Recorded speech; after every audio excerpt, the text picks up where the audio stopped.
Dallas.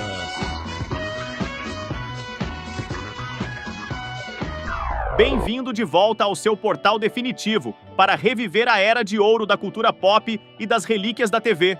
Hoje, a nossa máquina do tempo nos leva diretamente para o final dos anos 70, no coração do Texas, para falar sobre uma série que não apenas dominou as audiências, mas redefiniu o conceito de novelão no horário nobre mundial. Estamos falando, é claro, da lendária Dallas.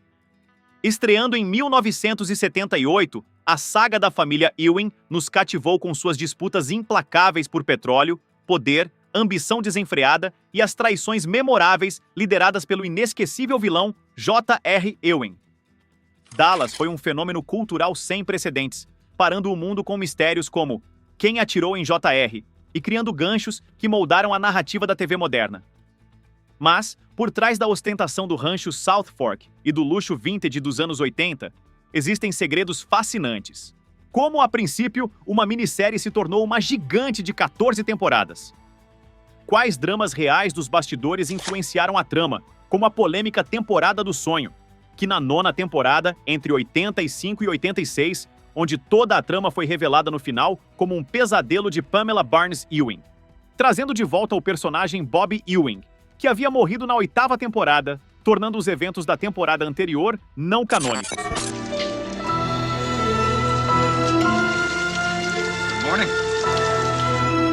Para celebrar esse ícone da televisão retrô, preparamos algo especial. Prepare o seu chapéu de cowboy.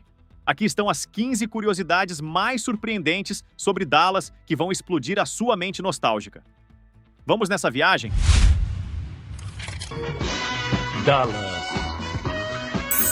Dallas foi produzida pela Lorimar Television, que ao longo da década de 70 produziu vários programas de sucesso. Originalmente planejada pela emissora CBS como uma minissérie piloto de apenas 5 episódios em 1978. A recepção do público foi tão esmagadora que a emissora a transformou rapidamente em uma série regular. Você não pode me tirar tudo, J.R. Ele fez de novo. Que canalha. Que acabaria durando 14 temporadas de abril de 1978 a maio de 1991. Você sabia que Dallas foi inspirada em um filme? Em 78, os estúdios MGM lançaram o filme Comes a Horseman, ou Raízes da Ambição no Brasil, com James Caan, Jane Fonda e Jason Robards, que fez o personagem Jacob Ewing. Um dos capatazes, Julie Blocker, do rancho de Jacob Ewing, era protagonizado por Jim Davis, que também faz o papel de Jock Ewing em Dallas, um papel que recebeu após o filme ter terminado. Parte do enredo de Raízes da Ambição centra-se na tentativa de tomar ranchos de gado por grupos de interesse de petróleo e em como falham em fazê-lo.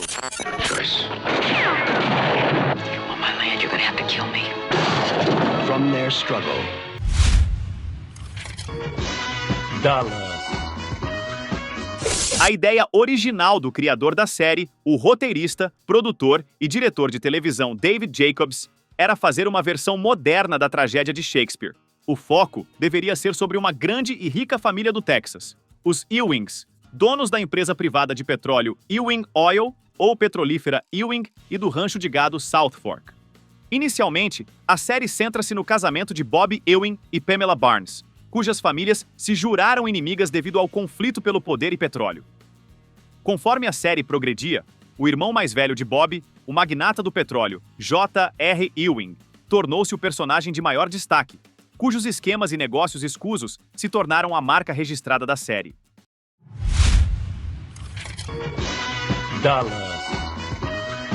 O personagem J.R. Ewing, interpretado por Larry Hagman, não foi projetado para ser o protagonista. Ele deveria ser um coadjuvante manipulador. No entanto, à medida que a série avançava, o carisma e a maldade cativante de J.R. conquistaram os fãs, forçando os roteiristas a torná-lo o motor central da história. O magnata do petróleo tornou-se o personagem principal, cujos esquemas e negócios obscuros se tornaram a marca registrada do seriado. Quando a série termina em maio de 1991, J.R. era o único personagem a ter aparecido em todos os episódios.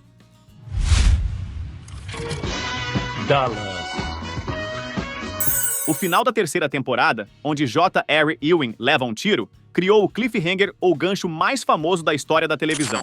CBS, we learned who done it. Durante a exibição da série em meados de 1980, a pergunta "Quem atirou em JR?" transformou-se em uma obsessão global. Quem será que fez isso? A Suelen, talvez? No quarto episódio da quarta temporada, o mistério criado no final da terceira temporada foi revelado que Kristen Shepard, interpretada por Mary Crosby, a cunhada e amante de JR, foi quem atirou nele em um acesso de raiva.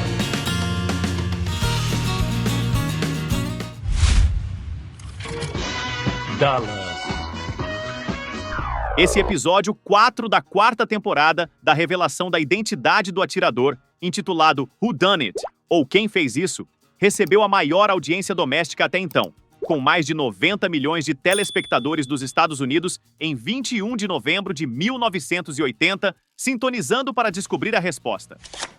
O episódio superou o recorde de audiência do episódio final da clássica série de TV O Fugitivo, transmitido em agosto de 67, mas o recorde de Dallas só foi quebrado pelo último episódio da comédia inovadora MASH em 1983, tornando-se o segundo episódio de televisão americano mais assistido internacionalmente, com quase 360 milhões de telespectadores em mais de 57 países em todo o mundo até o ano de 1980, sintonizando para ver quem atirou em JR.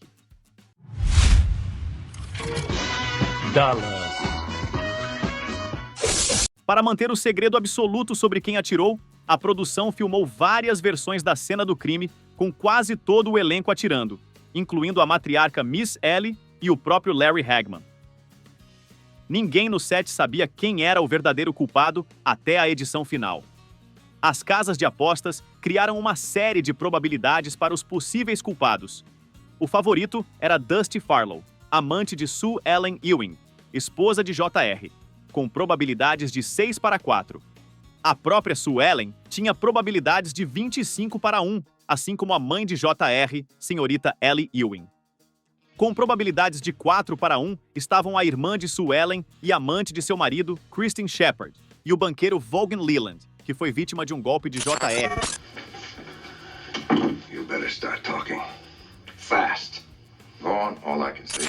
Depois que as impressões digitais de Sue Ellen foram encontradas na arma em episódios subsequentes, ela se tornou a favorita com probabilidades de 3-1, de acordo com algumas casas de apostas, enquanto outras listavam Kristen e Cliff Barnes como favoritos, Cliff sendo o rival de infância de JR.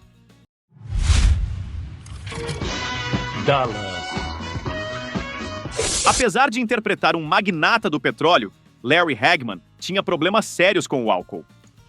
Disse que ele bebia garrafas de champanhe durante as gravações, mas era tão profissional que nunca errava suas falas e mantinha o ritmo de trabalho. O alcoolismo resultou em sérios problemas de saúde, incluindo cirrose e um câncer de fígado nos anos 90. Devido aos danos causados pelo álcool, Hagman passou por um transplante de fígado. Ele conseguiu se recuperar e viveu muito mais do que os médicos previram, dedicando seus anos seguintes a promover a sobriedade e a doação de órgãos.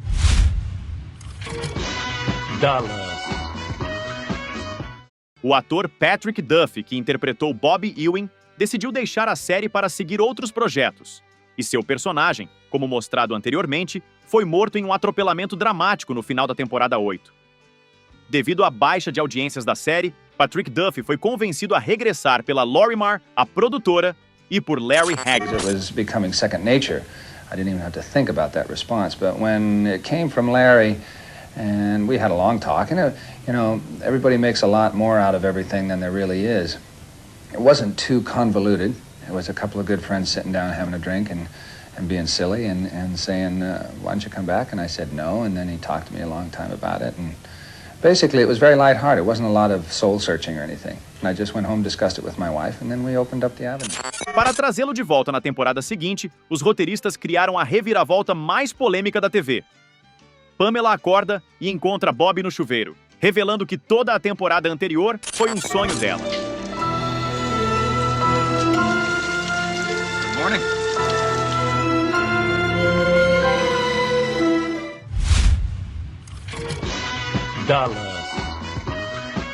A atriz Victoria Principal, que interpretava Pamela, também deixou a série. Pamela Ewing ficou gravemente ferida num acidente de carro no final da 10ª temporada, deixando Bob e Christopher devido à sua incapacidade em permitir que eles a vissem tão desfigurada. Em uma cena de hospital onde Pam estava gravemente queimada e enfaixada, a produção usou uma dublê de corpo. Após essa cena, a personagem foi reconstruída, entre aspas, por cirurgia plástica e interpretada pela atriz Margaret Michaels, supostamente muito semelhante à Victoria, que interpretou a personagem num episódio da temporada 12. Tendo se submetido a cirurgias plásticas que explicam a mudança na sua aparência, é revelado que Pamela estava morrendo, vítima de doença prolongada, apesar de só ela e o seu médico saberem. Curiosamente, Margaret Michaels foi convidada pela produção a retornar à série na penúltima temporada, a 13ª, desta vez não como Pamela Ewing, mas como uma sósia de Pam Ewing chamada Jeannie O'Brien. She is a spitting image of Pam. You want to meet her? I wouldn't miss it for the world. Após sua participação como Jeannie, a personagem de Michaels foi retirada da trama. Foi por decisão da própria Victoria não renovar o seu contrato por mais temporadas. Se tivesse permanecido, como tentaram insistir por várias vezes, Victoria teria ficado a ser a mulher mais bem paga da televisão dos Estados Unidos naquela altura. Dallas. A mansão icônica da família Ewing é o rancho South Fork, em Parker, Texas, a 40 quilômetros ao norte de Dallas.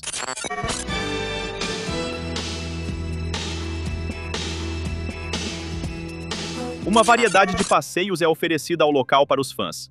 As cenas externas foram filmadas no local de 1978 a 1989, embora a Lorimar Productions também tenha construído uma maquete em estúdio do exterior do rancho, com piscina incluída, na Califórnia. A partir de 1989, a produção da série passou a ser realizada inteiramente no estúdio na Califórnia. Os filmes de reunião O Retorno de J.R., de 1996, e A Guerra dos Ewings, de 1998, voltaram ao rancho, assim como o documentário especial O Retorno a South Fork, de 2004. A Guerra dos Ewings, em 98, foi a única vez em que as filmagens foram feitas dentro do rancho real para fins dramáticos. South Fork foi usado novamente para a nova série Dallas, de 2012 a 2014. Algumas cenas da prequela, Dallas, Os Primeiros Anos, foram filmadas lá em novembro de 1985.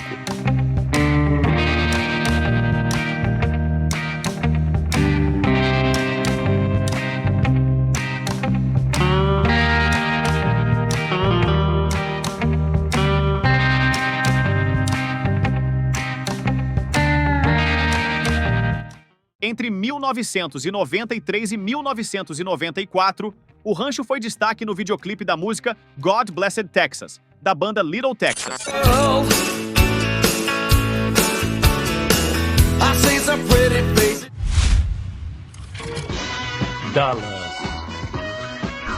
Dallas definiu a moda dos anos 80, chapéus de cowboy de grife, ombreiras gigantescas, joias pesadas, muito laque no cabelo e vestidos de gala banhados a champanhe.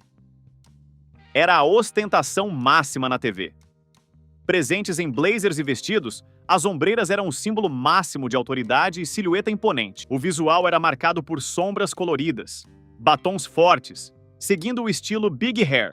O guarda-roupa dos homens, liderado pelo vilão J.R. Ewing, influenciou a moda executiva e o estilo country chic. Chapéus de cowboy de grife, alfaiataria impecável com ombros estruturados e gravatas largas. Dallas trouxe uma estética de riqueza antiga, misturada ao orgulho texano, influenciando diretamente o que as pessoas usavam para demonstrar sucesso financeiro. God bless Dallas. A estrutura narrativa de Dallas, focada em uma família rica, disputas de poder, segredos de família e vilões carismáticos, influenciou profundamente as novelas brasileiras de horário nobre que vieram a seguir, especialmente na Rede Globo. A esposa dele acha que sim. Dallas, episódio inédito, neste domingo, 10h15 da noite. O que pinta de quente, pinta na tela da gente. A fórmula de encerrar capítulos com ganchos dramáticos e perguntas como: quem atirou em J.R., influenciou a técnica de quem matou nas novelas, como o famoso caso de quem matou Odette Reutemann, da novela Vale Tudo, exibida de 1988 a 1989, que mobilizou o país, entre outras produções. Dallas. O sucesso de Dallas gerou o spin-off Knots Landing de 1979 a 1993, focado no irmão ovelha negra, entre aspas, de J.R. e Bob, Gary Ewing, e sua esposa Valene. Curiosamente, Knots Landing durou 14 temporadas, quase tanto tempo quanto a série original. Em 2012, o canal TNT lançou uma continuação direta de Dallas, focada nos filhos adultos de J.R. e Bob, John Ross e Christopher. Larry Hagman, Patrick Duffy e Linda Gray reprisaram seus papéis. Larry Hagman participou até sua morte em 2012, e sua morte real foi incorporada à trama com um funeral épico para J.R. Oh my gosh, would you look at those photos? You know, Sue Ellen, it's your fault I married him.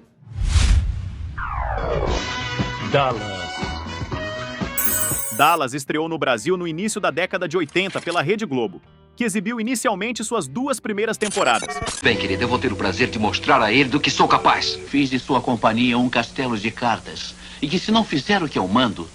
Devido ao enorme sucesso, o seriado ganhou espaço fixo na grade da emissora nas noites de domingo, logo depois do Fantástico. Dallas, episódio inédito, neste domingo, 10h15 da noite. O que pinta de quente, pinta na tela da gente. Ao longo da década de 80, a Rede Globo exibiu da primeira até a 7ª temporada do seriado. A Triste Canção dos Ewing, episódio inédito na volta de Dallas, neste domingo, 10h30 da noite. Primavera no ar, no pique da Globo. Em 1989, Dallas passou a ser exibida pela TV Bandeirantes, ficando na emissora até 1992. Depois, Dallas passou apenas na TV fechada. Ainda na década de 90, foi ao ar pelo canal pago Teleuno, atual AXN. Em 2008, estreou na Rede TV, desde o primeiro episódio, e também foi exibida pelo canal pago TCM, a partir de 1º de maio de 2012, reprisado no canal Viva do Grupo Globosat. E você? Quando e onde assistiu a série? Deixe nos comentários!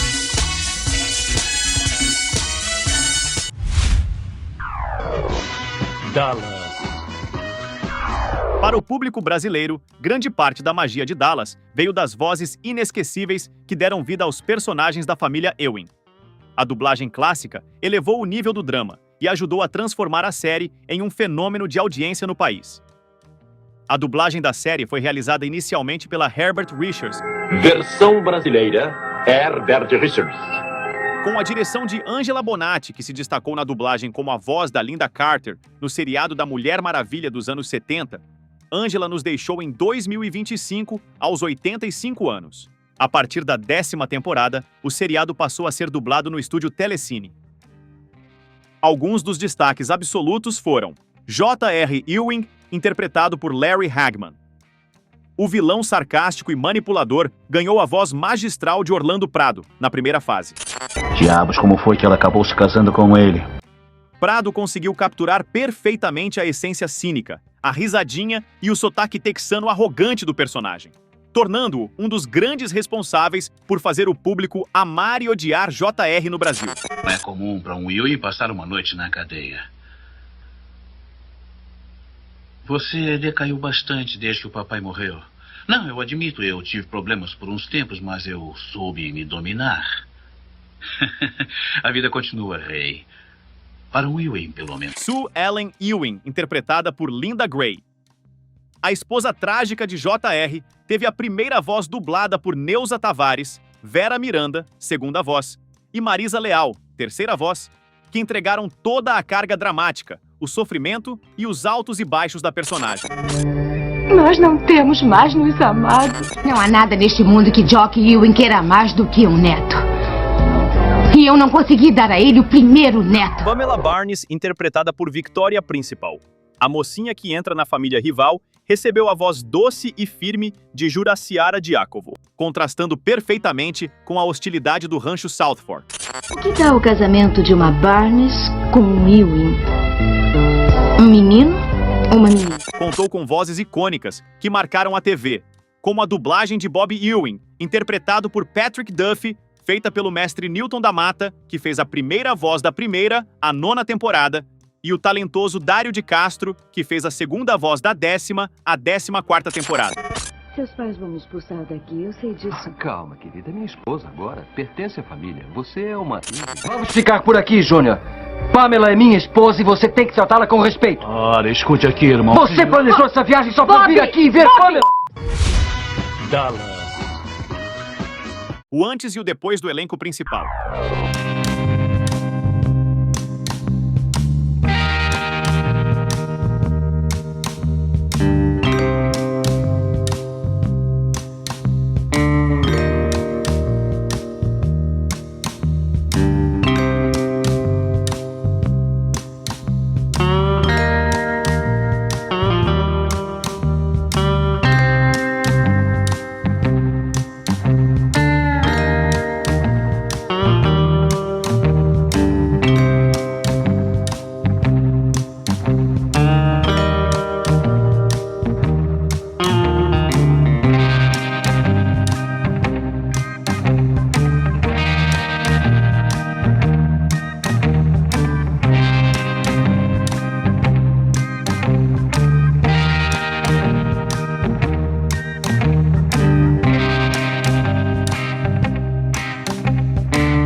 Obrigado por assistir. Não esqueça seu like, se inscreva no canal e ative o sininho das notificações.